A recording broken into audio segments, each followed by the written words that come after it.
Baik, kalau semua sudah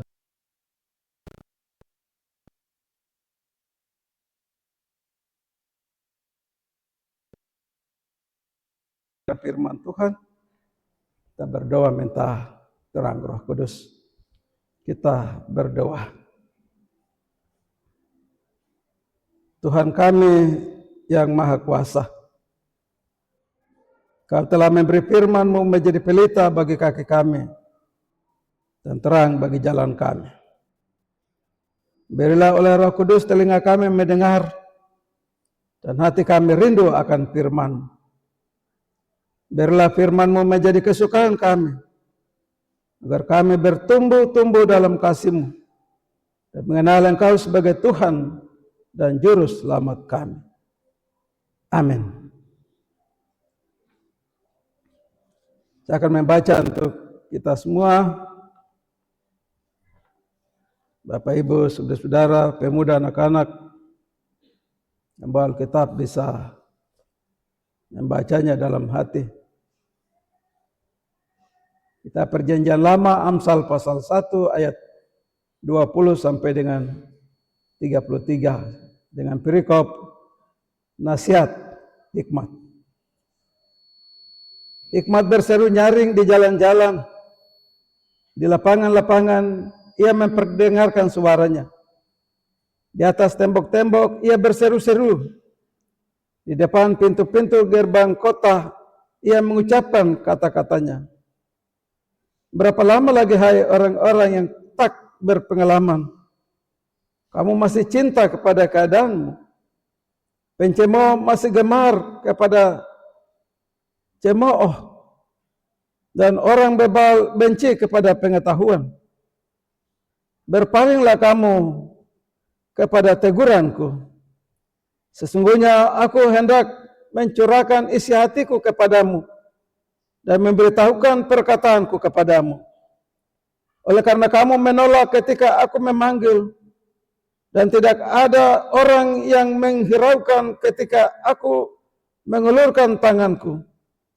Bahkan kamu mengabaikan nasihatku dan tidak mau menerima teguranku. Maka aku juga akan menertawakan celah kamu. Aku akan berolok-olok apabila kedahsyatan datang ke atasmu. Apabila kedahsyatan datang ke atasmu seperti badai, dan celaka melanda kamu seperti angin puyuh. Apabila kesukaran dan kecemasan datang menimpa kamu, pada waktu itu mereka akan berseru kepadaku, tapi aku tidak akan kujawab. Mereka akan bertekun mencari aku, tetapi tidak akan menemukan aku.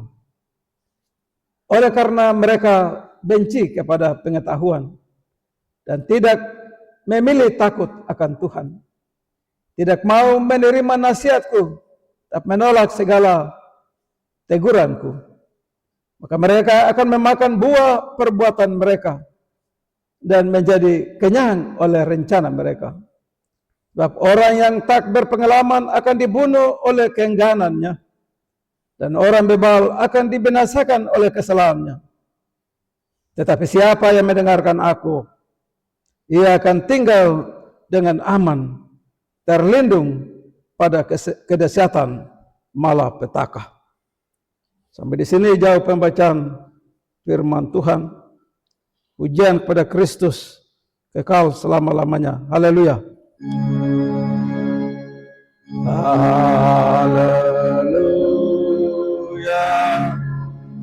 Haleluya.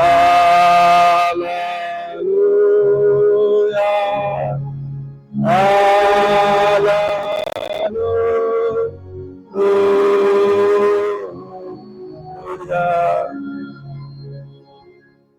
Shalom.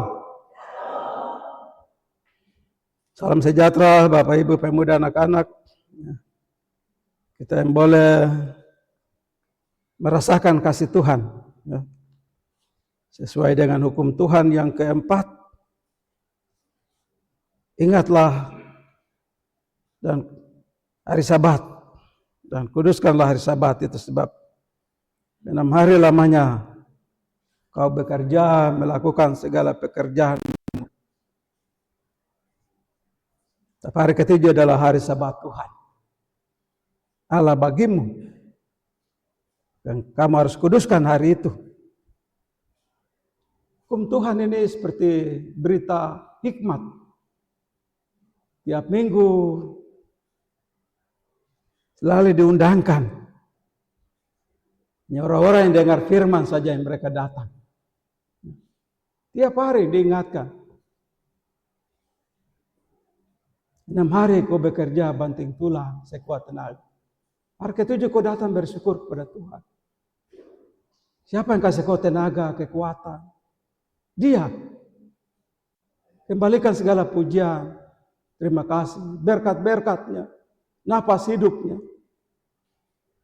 Supaya kita yang hadir itu, saya kasih tahu supaya toh rindu untuk setiap hari minggu itu. Datang ke gereja. Dengar firman Tuhan. Itulah sebab pembacaan firman Tuhan hari ini itu luar biasa ya. Dari Amsal. Amsal selalu mengingatkan orang-orang percaya, anak-anak Tuhan. Tengah dunia yang sudah tua ini, mereka jangan tinggalkan gereja. Tinggalkan persekutuan, tinggalkan Tuhan. Dia panggil suaranya itu, lonceng bunyi itu dia panggil. Ini hari Minggu, kamu datang. Sebab itu tema firman Tuhan, tema hari ini adalah firman Tuhan itu sumber didikan. Dididik, diajar, dibimbing, dituntun, dipimpin. Jadi arti dari tema ini firman Tuhan sumber didikan itu menekankan hidup dan perilaku itu harus bersumber pada firman Tuhan. Tom punya kehidupan tiap hari itu berasalnya dari firman Tuhan, baru Tom menampakkan dalam tugas pekerjaan, usaha pencarian, anak-anak di sekolah, orang tua di tempat kerja, di tempat usaha. Perilaku hidup tiap hari itu bersumber pada Tuhan. Sebab di sanalah kita memperoleh petunjuk yang mengarahkan kita kepada kehidupan yang benar itu. Kalau tidak ada firman Tuhan itu, manusia hidup sebarang saja.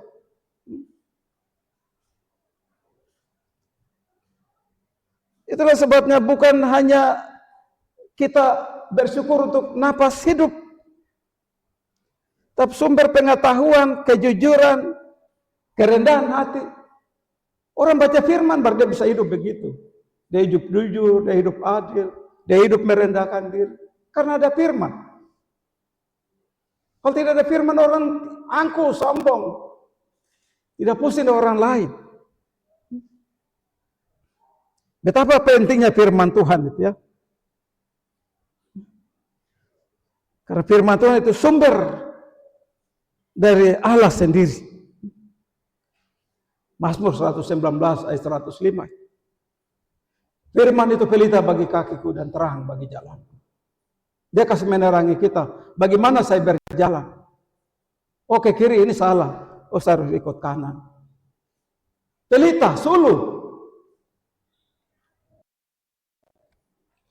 Saya awali dengan sebuah ilustrasi ya. Seorang pengendara dia harus memutar jalan karena menemui jalan buntu. Sampai di sana ternyata jalan buntu, dia harus kembali. Padahal dia sudah perjalanan yang cukup jauh. Sebenarnya di ujung jalan dia sudah diingatkan oleh ada seorang yang berdiri di ujung jalan. Bapak kemana? Saya ke sana. Bapak itu jalan buntu. Tidak ada kelanjutannya. Tapi dia masa bodoh. Dia mau dengar itu nasihat orang itu. Mungkin dalam hati, aku tahu apa. Dia jalan saja. Ternyata betul sampai di ujung tidak ada jalan, buntu. Oh, orang yang tadi benar ya, dia kasih ingat saya. Baru dia ulang kembali, jauh. Karena dia sudah habiskan perjalanan yang cukup panjang baru sampai di sana jalan itu buntu. Dan saudara yang Tuhan Yesus Kristus kasih. Bukankah seringkali kita juga mengalami pengalaman-pengalaman yang terjadi dalam kehidupan kita? Sayangnya bukan jalan buntu, tapi yang kita temui adalah pergumulan, tantangan, kebutuhan-kebutuhan hidup sehari-hari. Tapi kita masa bodoh dengan suara Tuhan. Firman Tuhan mengajarkan kita. Dan kita sudah jatuh baru, aduh, saya ini lupa firman Tuhan ya. Sampai saya sudah tersesat begini baru saya mulai ingat kembali firman.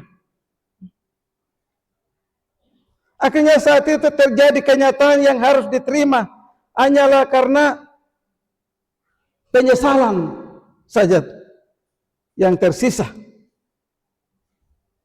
Andaikan kita dulu dengar firman Tuhan, tidak mungkin kita tersesat itu. Amsal bilang ada jalan yang disangka lurus, tetapi padahal ujungnya itu menurut maut.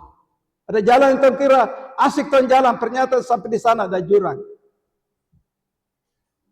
Ada hidup yang terlalu senang tuan jalani, ternyata nanti jatuh penyesalan baru. Saya sudah jauh dari Tuhan. Bacaan ini menggunakan hal-hal yang tradisi, ilustrasi-ilustrasi saja, bayangan-bayangan. Bagaimana orang yang berhikmat itu. Ya. Kalau bapak saudara punya rumah ya di pinggir hutang-hutang itu bisa begitu kita masih tidur pagi itu burung berkicau, bernyanyi, loncat dari dahan ke dahan. Ini ilustrasi yang sedang disampaikan pada manusia. Kenapa kamu tidur-tidur? Burung saja bernyanyi, memuji-muji Tuhan. Kamu kok tidak pernah bangun untuk mengucap syukur? Burung dia tidak tahu ada makanan tidak hari itu. Tapi dia bernyanyi, berkicau pagi hari. Terima kasih Tuhan untuk hari baru. Kami percaya Tuhan akan pelihara kami di hari ini. Tuhan akan memberikan kami makan. Manusianya tidur. Padahal kode alam itu burung. Dia ingatkan kita. Burung berkicau itu ada tanda-tanda bagi manusia untuk apa yang harus dilakukan. Tsunami yang terjadi di Aceh. Itu hari Minggu, orang semua liburan di pantai. Tiba-tiba gajah-gajah itu dong lari ke arah ke gunung. Orang bingung, kenapa gajah-gajah kok bisa lari ke arah gunung? Dong lari dari tempat dataran rendah ke cari gunung, bukit supaya dia berlindung di sana. Tsunami datang baru orang kaget. Benar, gajah dia tahu kode alam. Apa yang terjadi 30 menit ke depan dia tahu. Ternyata gajah sudah tahu Allah musibah pasti akan datang, dia sudah lari menyelamatkan diri. Orang asik, habis semua itu.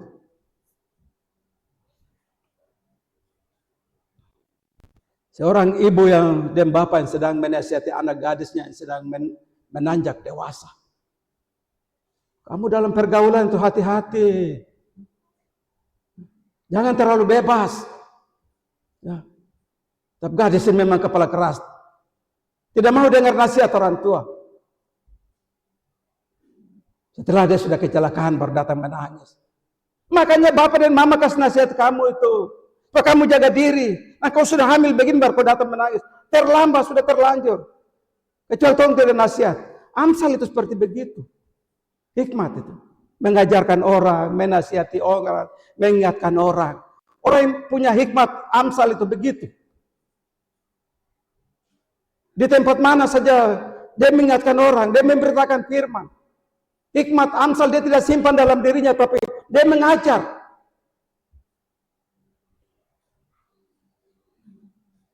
Makanya dalam pembacaan ini saya bagi menjadi 3 bagian. Bagian pertama dari 21 seruan hikmat yang terbuka di luar rumah. Hikmat dalam ayat ini digambarkan sebagai seorang guru yang bersuara di tempat umum, jalan-jalan dan lapangan agar orang dapat belajar hikmat di tempat ramai. Dia kasih tahu di tempat yang dimana manusia selalu lalui. Dia bicara di situ, di jalan-jalan, di ujung-ujung jalan yang ramai, di lorong-lorong kota, di tempat-tempat gerbang yang dimana orang kumpul. Dia bicara hikmat di situ. Ajaran-ajaran, nasihat-nasihat. Orang senantiasa yang punya telinga silakan dengar. Hanya kita orang GKI itu susah sekali mau bicara, malu ya, tidak berani. Tapi kita lihat gereja-gereja lain. Mereka berdiri di lorong-lorong, mereka bicara firman. Di pasar, dia bicara dalam firman. Saudara kalau pergi di pasar pagi di Paldam sana itu ada orang berdiri dengan memuji, nyanyian, menghibur orang yang pergi belanja, tapi dia juga titipan firman Tuhan. Ya. Adakah telinga untuk mendengar? Paling tidak tahu itu, bikin ribut saja di sini. Tapi dia sedang berbicara firman Tuhan. Saya tidak lihat orangnya ke orang siapa, tapi yang kau sedang berbicara ada firman, maka telinga saya harus mendengar apa yang kau bicara itu. Hikmat itu seperti begitu. Bahaya tujuan dia adalah menyelamatkan orang banyak.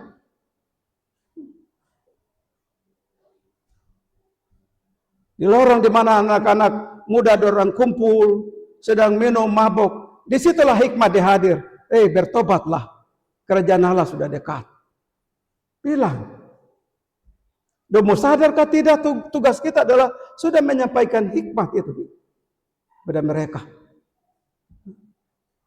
Yeskiel bilang, kalau kau tahu sudah dia jalan salah, tapi kau tidak ingatkan dia. Dia mati karena dosanya, tapi saya tetap tuntut tertanggung jawab karena kau tidak ingatkan dia. Tapi kalau kau sudah ingatkan dia tetap hidup dalam dosa, dia mati memang karena dosanya, tapi kau sudah menyelamatkan dirimu di hadapan Allah. Yeskiel 19. Itu hikmat di jalan-jalan.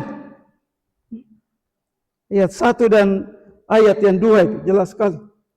Hikmat berseru nyaring di jalan-jalan, di lapangan-lapangan, memperdengarkan suaranya. Firman Tuhan dia bicara dengan tidak takut gentar.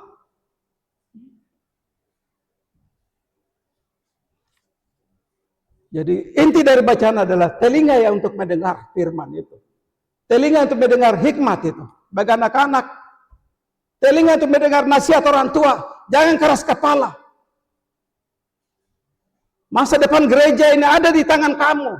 Kalau tahu orang tua ini habis, siapa yang mau bawa gereja ini kalau kamu tidak pernah dengar firman Tuhan? Itu. Nasihat orang tua penting. Khotbah di mana saja kamu dengar itu penting. Khotbah orang berdiri di pasar atau di lereng di pinggir toko panjang yang sedang dengar, yang pentingnya mendengar apa yang dia bicara. Bukan bila mengganggu saja. Karena dia sedang menyampaikan hikmat. Hikmat orang tidak boleh menyembunyikan dalam dirinya. Hikmat yang Tuhan kasih itu sampaikan. Menyadarkan orang, mendidik orang, mengajar orang, menuntun orang. Bahwa dia hidup baik, dia hidup jujur, dia hidup adil. Dia tidak serakah. Dia hidup mengasihi. Hikmat. Itu yang dia sampaikan di ayat 1 dan 2. Di ayat 22 ini adalah panggilan bagi 3 tipe manusia. Mungkin itu ada di situ.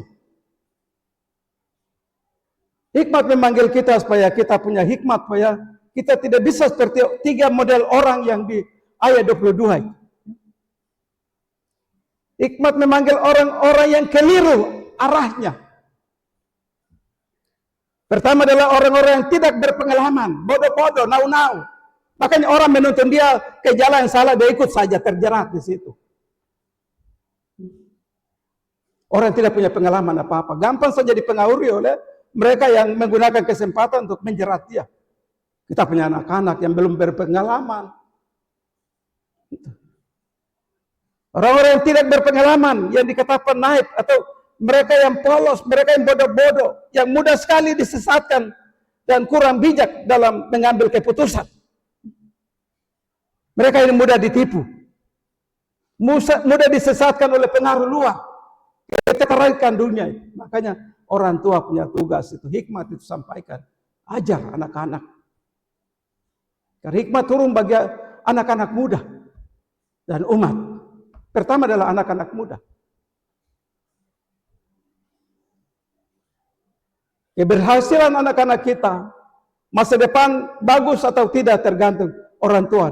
Adakah orang tua memberikan hikmat, ajaran yang baik pada anak-anak? Ya kalau anak-anak gagal, jangan salahkan anak-anak. Anak-anak kalau lari meninggalkan iman Kristen, cari iman yang di luar Kristus, bukan kesalahan dia. Kesalahan ada dari orang tua. Tidak pernah ajar firman Tuhan. Hikmat. Model orang yang kedua, pencemooh. Hikmat harus mengajarkan mereka yang suka mencemooh. Pencemooh itu duduk di para-para cerita orang lain, menjelekan orang lain. Gitu. Mazmur pasal 1 ayat 1. Berbahagialah orang yang tidak benar, mereka yang duduk dalam kumpulan pencemooh. Duduk menjelekan orang, dulu cerita orang lain pun keluarga. Sementara kamu sendiri benar atau tidak? Kalau pertanyaan kembali, apa jari ini tunjuk ke orang, tapi jari ini sedang menuju diri kita sendiri. Saya bicara orang lain, tapi saya sendiri benar atau tidak? Kelompok pencemooh. Mereka bukan sekedar tidak tahu, mereka tahu firman. Tapi secara aktif mereka menolak, mentertawakan. Ah, kok apa? Oh, mendasar nasihat saya di sini. Kok apa? Itulah telinga yang tidak mau mendengar, pencemooh. Mereka yang suka mengejek, duduk di para-para, cerita orang lain, sinis terhadap kebenaran dan meremehkan hal-hal rohani. Macam kalau dia bicara di jalan-jalan, kalau kita lihat saudara-saudara orang-orang yang dengan senang hati meminta firman di jalan-jalan, di pasar, tempat di gereja, apa yang kau bicara di sini? Firman Tuhan hari ini bilang di jalan-jalan, mau di lorong-lorong, di mana itu, kasih tahu hikmat itu. Jelas sekali itu. Yang paling ketiga itu model orang yang bebal, keras kepala macam orang Israel, sulit diatur. Itu yang dikatakan bebal. Sudah diajar, sudah dinasihati. Banyak anak-anak kita yang keras kepala. Kau berhenti dari mabuk, ganja, narkoba, kau berhenti. Sudah nasihat, tetap memang sudah bebal. Keras kepala, membenci pengetahuan, menutup diri untuk kebenaran Tuhan. Lebih baik saya tinggal di luar saja hari Minggu, apain? Masuk gereja terlalu banyak. Mengoreksi kehidupan kita, lebih baik di luar supaya aman, bebas, saya mau jalan bikin apa terserah. Inilah orang-orang yang sombong, orang-orang yang tidak berhikmat, hanya mengandalkan pengetahuan diri sendiri. Orang bebal. Dan ini banyak terjadi pada orang muda. Tapi banyak orang tua juga bebal, keras kepala, tidak pernah mau bertobat. Apalagi sebagai kepala keluarga, sebagai seorang imam, menjadi contoh dalam rumah tangga, tapi menjadi kepala keluarga yang bebal. Jadi barang manusia yang seringkali terlena dengan kebodohan dan kesombongan diri sendiri, karena tidak ada hikmat dalam dirinya. Bahkan di ayat 23 dia bilang, berpalinglah kepadaku, kepada teguranku. Sesungguhnya aku hendak mencurahkan isi hatiku kepadamu dan mencurahkan perkataanku kepadamu. Artinya, kau datang kepada saya kasih Roh Kudus untuk engkau. Roh Kudus menuntun engkau, membawa engkau hidup sesuai dengan firman Tuhan.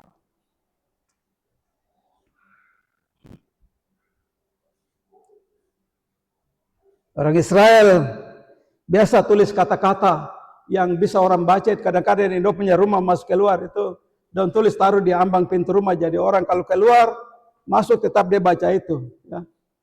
Seperti khotbah minggu kemarin, ya. Amsal pasal 1 ayat 7, ya. Amsal pasal 1 ayat 7 biasa mereka taruh di situ, ya. Takut akan Tuhan adalah permulaan pengetahuan, tetapi orang bodoh menghina hikmat dan didikan. Ini dong taruh. Ya, setiap anak keluar masuk takut akan Tuhan. Ya, saya keluar, saya hidup dengan benar, saya kembali ke rumah dengan hidup. Karena tulisan itu. Waktu saya kembali saya baca, saya sudah hidup dengan benar atau tidak. Tulisan itu saya akan mengoreksi saya kalau saya salah. Kalimat yang bagus dan tulis, taruh depan rumah supaya orang baca. Saudara juga begitu, di lorong-lorong yang anak-anak sesat, taruh tulisan-tulisan di situ. Sampai dan kita sedang menyampaikan hikmat pada orang lain pada membaca. Gitu. Untuk menyelamatkan lingkungan ini. Lingkungan yang penuh dengan dosa menjadi lingkungan yang damai, sejahtera, adil, berlimpah. Itu. Di bagian ketiga, penolakan dan konsekuensi total.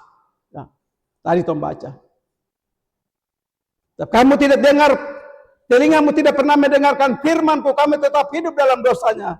Pada saat kamu celaka, aku akan mentertawakan kamu. Bukan Tuhan kejam, kan Dia adil dan penuh kasih. Keadilannya Dia menghukum. Firman Tuhan bilang, kamu berseru-seru, aku tidak akan mendengarkan doamu. Aku tutup telinga semua. Karena kamu keras kepala, tidak mau dengar. Firman yang kamu dengar, kamu tidak pernah lakukan. Di suatu saat kamu berdoa, ayat 24 sampai 31. Bila tidak peduli kepada undangan sang hikmat, konsekuensinya adalah itu. Tom berdoa juga dia tidak dengar. Tom datang kepada dia juga dia tidak pernah buka tangan menerima. Karena itu konsekuensi. Peringatan keras diberikan pada manusia yang lebih memilih jalan mereka sendiri daripada nasihat Tuhan. Konsekuensinya ketika malapetaka hukuman sebagai konsekuensi dosa datang, hikmat menegaskan bahwa dia akan ketawa. Paulus tulis yang Galatia pasal 6 ayat 7. Karena apa yang ditabur orang itu juga yang dituainya. Tuhan tidak mendengar dosa. Jadi firman Tuhan ini bagus minggu ini. Kita dikasih mulut, hikmat yang ada pada kita itu mengajar orang lain. Tuhan kasih telinga kita untuk mendengar suara Tuhan. Taruh dalam diri dan lakukan itu. Itu firman Tuhan hari ini. Pilihan untuk menolak firman Tuhan akan berujung pada kehancuran hidup. Karena apa? Manusia kenyang oleh rancangan sendiri. Apa dia katakan? Yesaya ya.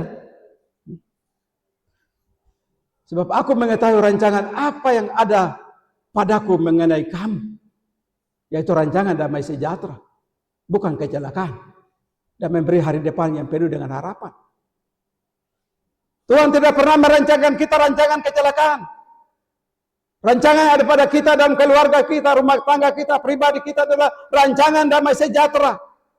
Kecelakaan itu manusia sendiri yang cari karena tidak mau mendengarkan firman Allah.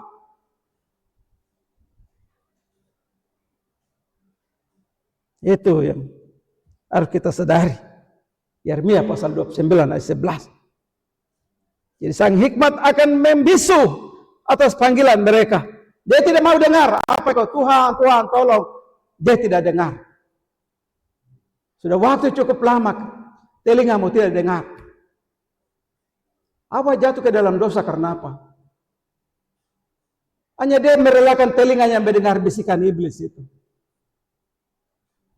Padahal buah itu Tuhan larang, jangan kau makan. Tapi telinga mau mendengar. Makan. Itu buah bagus. Dia makan dan dia dan Adam jatuh ke dalam dosa karena dia memberi Adam juga makan. Di ayat 32 sampai 33 di situ ada janji keselamatan. Saya baca ayat 22, 23. Ini janji keselamatan bagi Bapak Saudara dan saya yang dengar firman hari ini. Sebab orang yang tak berpengalaman akan dibunuh oleh keengganannya. Dan orang bebal akan dibinasakan oleh kelalaiannya. Tapi siapa yang mendengarkan aku, ia akan tinggal dengan aman, terlindung daripada kedahsyatan malapetaka. Hikmat ada pada kita. Kita pakai mengajar orang lain. Telinga kita mendengar tuh firman Tuhan. Kata-kata ini dijawab oleh Yohanes pasal 15 ayat 4 sampai 5. Kalau kita tinggal seperti begitu. Tinggal di dalam aku dan aku di dalam kamu.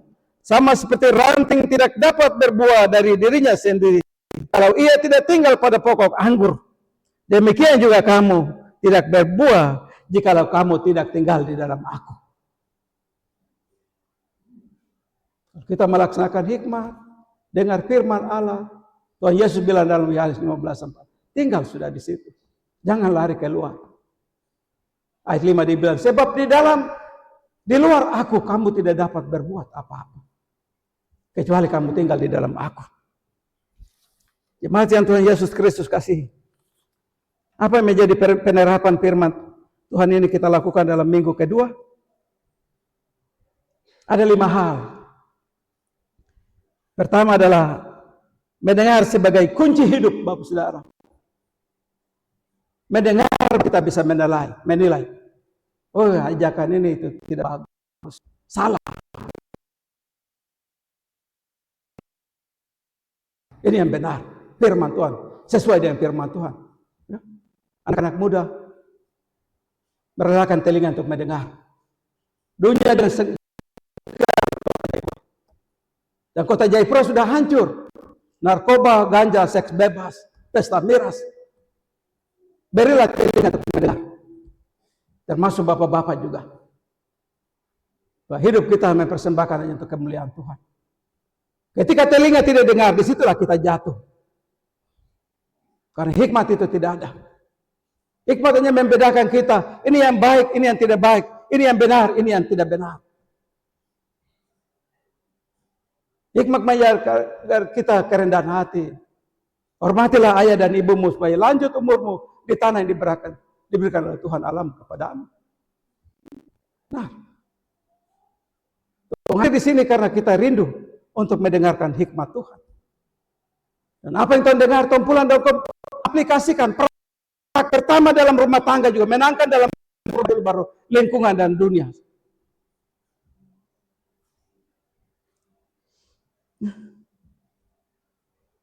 Yang tadi katakan kenapa Hawa jatuh ke dalam dosa, karena telinganya mau mendengar suara iblis.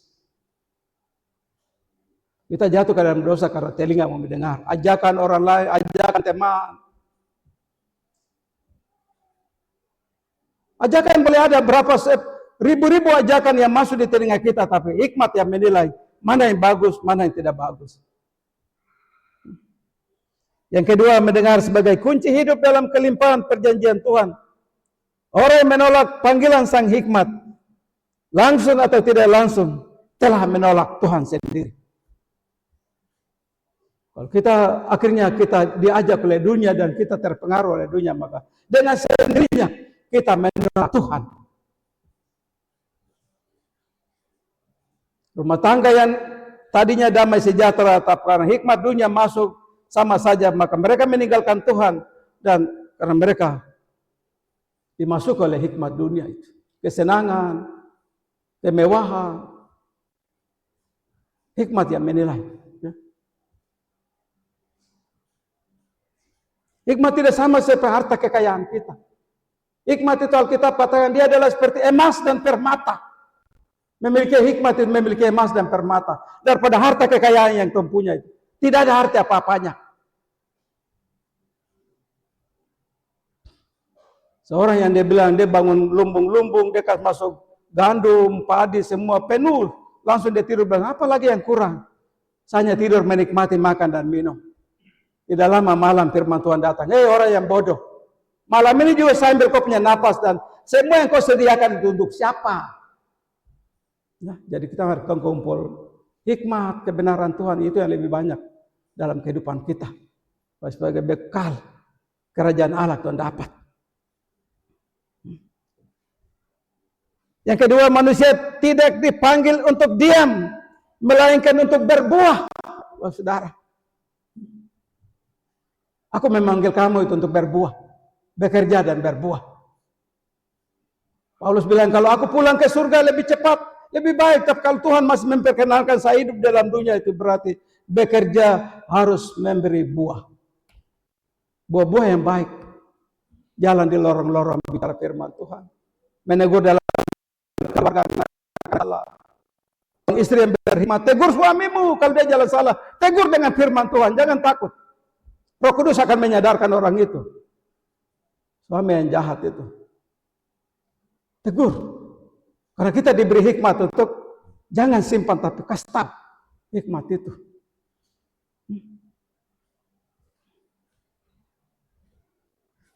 Karena apa? Kepada mereka diberikan roh Allah. Ayat 23. Mari kepada aku. Aku akan memberi roh kepadamu. Roh Kudus. Supaya kamu dituntun, dipimpin, diajar. Supaya kamu hidup secara baik. Siapakah yang dipanggil? Yang layak dipanggil. Kita itu orang berdosa. Tidak ada orang berdosa. Pendeta juga orang berdosa. Pendeta semua itu orang berdosa. Kita dipanggil. Jangan seperti orang yang doh. Jangan seperti orang yang pencemo. Jangan seperti orang yang bebal. Kita dipanggil untuk memuliakan Tuhan. Hikmat yang ada pada kita sampaikan. Telinga yang rela mendengar firman Tuhan. Rela mendengar suara Tuhan. Entah di mimbar gereja, entah di ibadah-ibadah persekutuan. Itu hikmat yang sedang disampaikan. Tidak perlu semua ayat, tapi ada satu bagiannya. Oh, ini yang penting saya ingat ini. Saya akan ingat terus. Begitu. Mari bersyukurlah kepada Tuhan jika pada hari ini kita membaca atau mendengarkan akan renungan ini. Itu berarti sang hikmat juga ditawarkan kepada kita hari ini. Marilah tunduk pada kasih karunia Allah dalam firman dan hikmatnya dengan hidup dalam bijaksana serta takut akan Tuhan. Dunia akan menawarkan semua cara pandang. Hanya hikmat yang bisa mengalahkan semua yang ditawarkan oleh dunia. Pulanglah dan renungkanlah firman ini. Tuhan memberkati kita semua. Amin.